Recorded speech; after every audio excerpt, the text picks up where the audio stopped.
ನಾನು ತಮ್ಮ ಮೂಲಕ ಭಾರತೀಯ ಜನತಾ ಪಾರ್ಟಿಯು ಯಾವ ರೀತಿ ಜನಸಾಮಾನ್ಯರಿಗೆ ತಪ್ಪು ಮಾಹಿತಿಗಳನ್ನು ಕೊಡ್ತಾ ಇದ್ದಾರೆ ಆ ವಿಚಾರದಲ್ಲಿ ಸ್ಪಷ್ಟನೆ ನೀಡಲು ತಮ್ಮನ್ನೆಲ್ಲರೂ ಸಹ ಇಲ್ಲಿ ಕರೆಸಿದ್ದೇನೆ.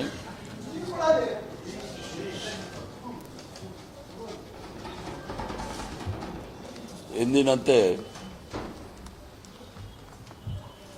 ಭಾರತೀಯ ಜನತಾ ಪಾರ್ಟಿಯವರು ಸರಣಿ ತಪ್ಪು ಮಾಹಿತಿ ನೀಡುವ ಸಂಸತ್ ಸದಸ್ಯರು, ಬೆಂಗಳೂರು ನಗರದ ಸಂಸತ್ ಸದಸ್ಯರು ತಪ್ಪು ಸಂದೇಶವನ್ನು ಹರಡ್ತಕ್ಕಂಥ ಕೆಲಸವನ್ನು ಭಾಳ ಉತ್ತಮವಾಗಿ ಮಾಡ್ತಾ ಇದ್ದಾರೆ ಅಂತ ಹೇಳಿದ್ರೆ ತಪ್ಪಾಗಲಾರ್ದು. ವಾಸ್ತವಾಂಶ ನಿನ್ನೆ ನಡೆದಂಥ ಕಾರ್ಯಕ್ರಮದಲ್ಲಿ ಕಾಂಗ್ರೆಸ್ ಪಕ್ಷದ ಸಂಕಲ್ಪ ಸಮಾವೇಶದಲ್ಲಿ ಟ್ರಾಫಿಕ್ ಜಾಮ್ ಆಗಿದ್ದಂತೂ ನಿಜ, ಅದನ್ನು ನಾನು ಒಪ್ಕೊಳ್ತೀನಿ, ಅದರಲ್ಲಿ ತಪ್ಪಿಲ್ಲ. ನಾವು ಅದಕ್ಕೋಸ್ಕರ ಭಾನುವಾರ ದಿವಸ ಇಟ್ಕೊಂಡ್ರೆ ಸಾರ್ವಜನಿಕರಿಗೆ ತೊಂದರೆ ಆಗೋದಿಲ್ಲ ಅನ್ನೋ ಉದ್ದೇಶದಿಂದನೇ ನಾವು ಭಾನುವಾರ ಇಟ್ಕೊಂಡಿರ್ತಕ್ಕಂಥದ್ದು. ಸಣ್ಣ ಪುಟ್ಟ ತೊಂದರೆಗಳಾಗಿದೆ, ಅದು ಮಾಧ್ಯಮದಲ್ಲಿ ಸಹ ತಾವು ಹೇಳಿದ್ದೀರಿ, ನಾನಿಲ್ಲ ಅಂತ ಹೇಳೋದಿಲ್ಲ, ಅಲಗೆಳೆಯೋದಿಲ್ಲ. ಇನ್ನೂ ಕೆಲವು ಗಂಭೀರವಾಗಿ ಕೆಲವು ಆರೋಪಗಳು ಬಂದಿದೆ. ಆ ನೀಟ್ ಪರೀಕ್ಷೆಯಲ್ಲಿ ಕೆಲವು ವಿದ್ಯಾರ್ಥಿಗಳು ಟ್ರಾಫಿಕ್ ಸಮಸ್ಯೆಯಿಂದ 2-3 ವಿದ್ಯಾರ್ಥಿಗಳು ಪರೀಕ್ಷೆಗೆ ಹಾಜರಾಗದೆ ಉಳಿದಿದ್ದಾರೆ ಎಂದು ನಾನು ನೋಡಿದೆ.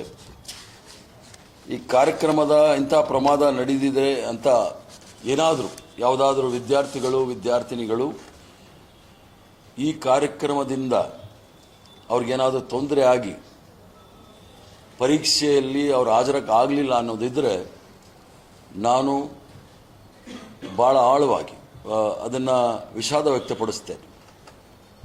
ಆ ವಿಷಾದ ವ್ಯಕ್ತಪಡಿಸೋದ್ರಲ್ಲಿ ನಮಗೇನು ಇದಿಲ್ಲ. ಇದಕ್ಕೆ ನಾವು ಮುಂಜಾಗ್ರತೆ ಕ್ರಮ ತೆಗೆದುಕೊಳ್ಳೋದ್ರಲ್ಲಿ ನಾವೆಲ್ಲ ಪೊಲೀಸ್ ಅಧಿಕಾರಿಗಳಿಗೆ ಮತ್ತು ನಮ್ಮ ಕಾಂಗ್ರೆಸ್ ಸೇವಾದಳದ ಕಾರ್ಯಕರ್ತರಿಗೆ ಭಾಳ ಸ್ಪಷ್ಟವಾಗಿ ನಾವು ಕೆಲವು ನಿರ್ದೇಶನಗಳನ್ನು ಕೊಟ್ಟಿದ್ವಿ. ಪೊಲೀಸ್ ಅಧಿಕಾರಿಗಳಲ್ಲಿ ನಾವು ಚರ್ಚೆ ಮಾಡಿ ಯಾವ ರೀತಿ ನಾವು ಈ ಕಾರ್ಯಕ್ರಮವನ್ನು ಮಾಡಬೇಕು ಅನ್ನೋದು ಸಹ ಅವ್ರಿಗೆ ವಿವರವಾಗಿ ಹೇಳಿದ್ವಿ.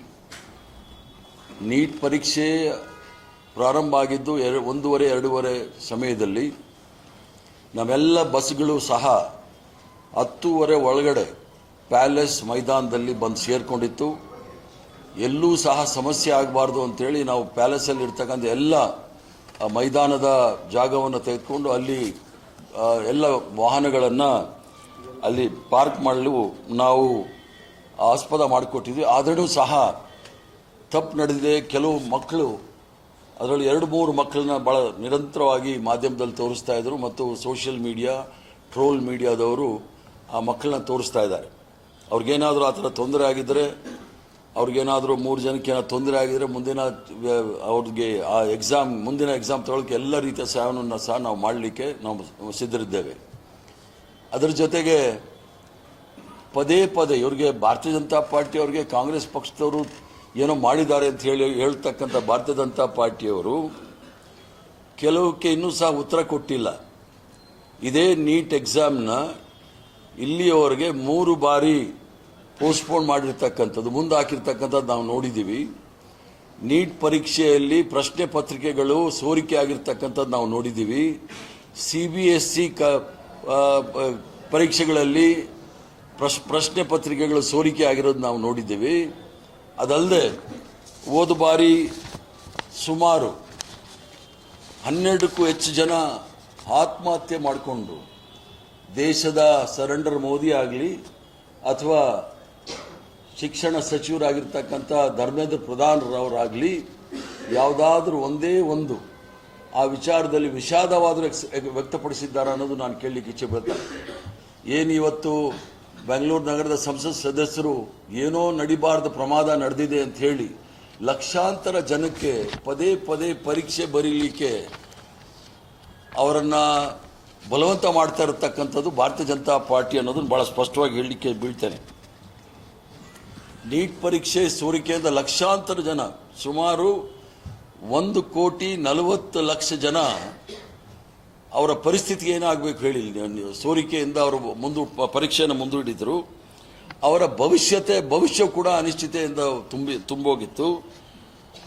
ದೇಶದಲ್ಲಿ ಮಕ್ಕಳು ಆತ್ಮಹತ್ಯೆ ಮಾಡಿಕೊಂಡ್ರು. ಯಾರಿಗಾದರೂ ಪ್ರಧಾನಮಂತ್ರಿಗಳಾಗಲಿ ಅಥವಾ ಧರ್ಮೇಂದ್ರ ಪ್ರಧಾನ್ ಅವರು ಹೋಗಿ ಆ ಮಕ್ಕಳ ಸ್ಥಿತಿ, ಅವರ ಕುಟುಂಬದ ಸ್ಥಿತಿ ಏನು ಅಂತ ನೋಡಿದಾರಾ ಅನ್ನೋದು ನಾನು ಕೇಳಲಿಕ್ಕೆ ಇಚ್ಛೆ ಬೀಳ್ತೇನೆ.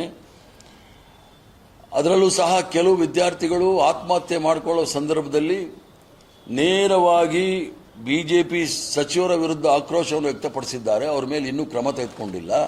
ನಾವು ಈಗಾಗಲೇ ನಮ್ಮೆಲ್ಲರ ಅಚ್ಚುಮೆಚ್ಚಿನ ನಾಯಕರಾದ ರಾಹುಲ್ ಗಾಂಧಿ ಅವರು ಅವರ ರಾಜೀನಾಮೆಯನ್ನು ಕೇಳಿದ್ದಾರೆ. ಅದಕ್ಕೆ ಇವರು ಸಹ ಯಾರೂ ತಗೊಂಡಿಲ್ಲ.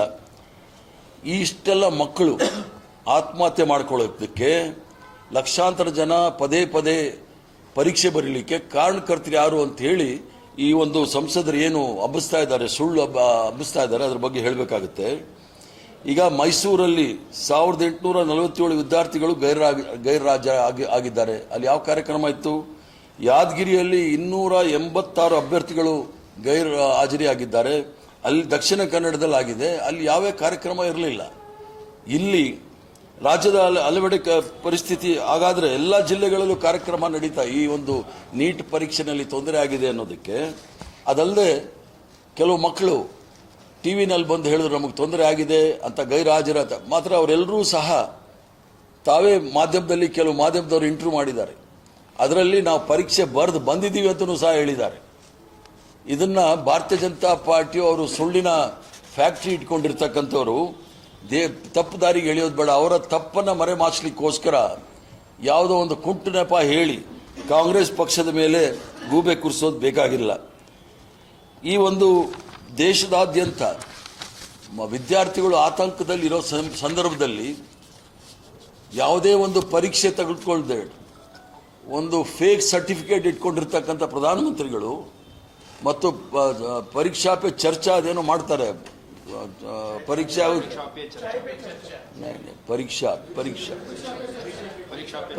ಪೇ ಚರ್ಚಾ ಅಂತ ಮಾಡೋ ಈ ಪ್ರಧಾನಮಂತ್ರಿಗಳು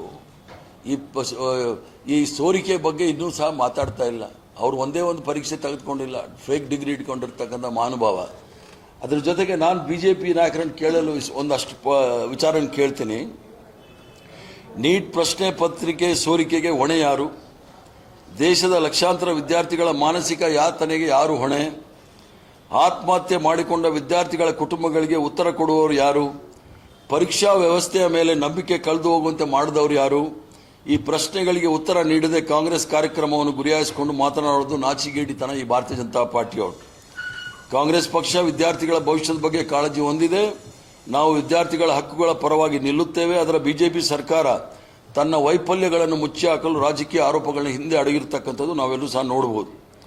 ವಿದ್ಯಾರ್ಥಿಗಳ ಬದುಕಿನೊಂದಿಗೆ ಆಟವಾಡಿದವರು ಇಂದು ನೀತಿ ಪಾಠ ಹೇಳಲು ಹೊರಟಿರುವುದು ಈ ದೇಶದ ದುರಂತ.